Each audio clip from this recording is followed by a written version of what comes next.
കരുത്തനായ പ്രതിപക്ഷ നേതാവ്, തികഞ്ഞ കമ്മ്യൂണിസ്റ്റ് അണിയായി ആ നിലകളിൽ ജനപ്രിയ നേതാവ് എന്ന നിലയ്ക്ക് കേരളത്തിന് ദീർഘനാൾ സേവനം ചെയ്ത നേതൃത്വമാണ് VS-ന്റേത്.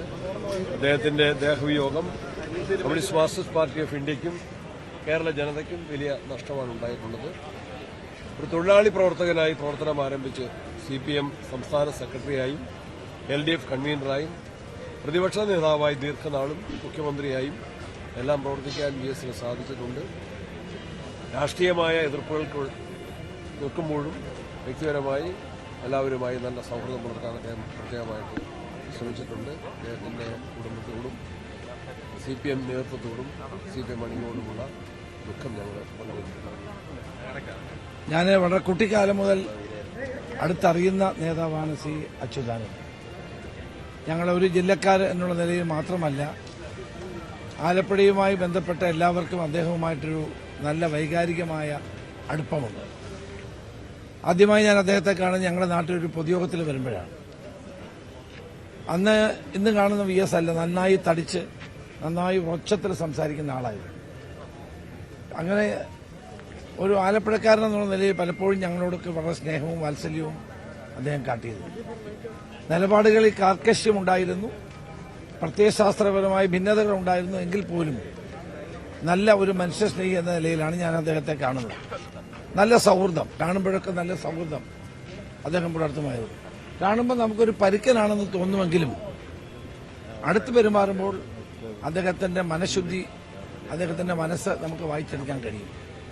അങ്ങനെ ഒത്തിരി സന്ദർഭങ്ങൾ എനിക്ക് ഉണ്ടായിട്ടുണ്ട്. ഞാൻ ആഭ്യന്തരമന്ത്രിയായിരുന്നപ്പോഴും KPC പ്രസിഡന്റായിരുന്ന സന്ദർഭത്തിലുമെല്ലാം പല ഘട്ടങ്ങളിലും അദ്ദേഹത്തോട് സംസാരിക്കാൻ അവസരം ഉണ്ടായിട്ടുണ്ട്. ആ സംസാരങ്ങളെല്ലാം എപ്പോഴും ഹൃദ്യമായിരുന്നു. അപ്പോൾ അതാണ് നമുക്ക് കാണാൻ കഴിയുന്ന ഒരു വ്യത്യസ്തനായ VS. അപ്പോൾ അതുകൊണ്ട് തന്നെ ആ സ്നേഹവും വാത്സല്യവും ഒക്കെ അനുഭവിക്കാനുള്ള അവസരമുണ്ടായിട്ടുണ്ട് എന്നത് എന്നെ സംബന്ധിച്ചിടത്തോളം എന്ന് ഞാൻ ഓർക്കുന്ന ഒരു കാര്യമാണ്. തീർച്ചയായും അദ്ദേഹത്തിന്റെ വിയോഗം നമുക്കൊരു നഷ്ടം തന്നെയാണ്. അദ്ദേഹം എപ്പോഴും തന്റെ നിലപാടുകളിൽ ഉറച്ചു നിൽക്കുന്ന ഒരു വ്യക്തിയായിരുന്നു. പാർട്ടിക്കകത്തും പുറത്തും അദ്ദേഹം എടുത്ത നിലപാടുകൾ കേരളത്തിന് മുമ്പിലുണ്ട്. 82ാമത്തെ വയസ്സിൽ മുഖ്യമന്ത്രിയായിട്ടും തളർച്ചയില്ലാതെ കേരളത്തിന് വേണ്ടി പ്രവർത്തിക്കാൻ അദ്ദേഹത്തിന് കഴിഞ്ഞു എന്നത് നമുക്ക് എല്ലാവർക്കും അറിയുന്ന കാര്യമാണ്. തീർച്ചയായും ഈ വിയോഗം നമുക്കൊരു നഷ്ടമാണ്. ഞാൻ ഈ സന്ദർഭത്തിൽ ആദരാഞ്ജലികൾ അർപ്പിക്കുന്നു.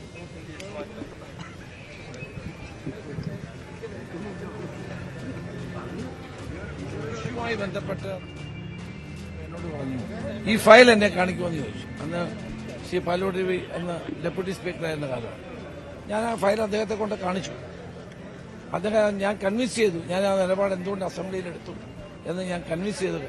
അപ്പോൾ എന്റെ തോളത്ത് തട്ടി എന്നെ അഭിനന്ദിക്കാനുണ്ടായത്.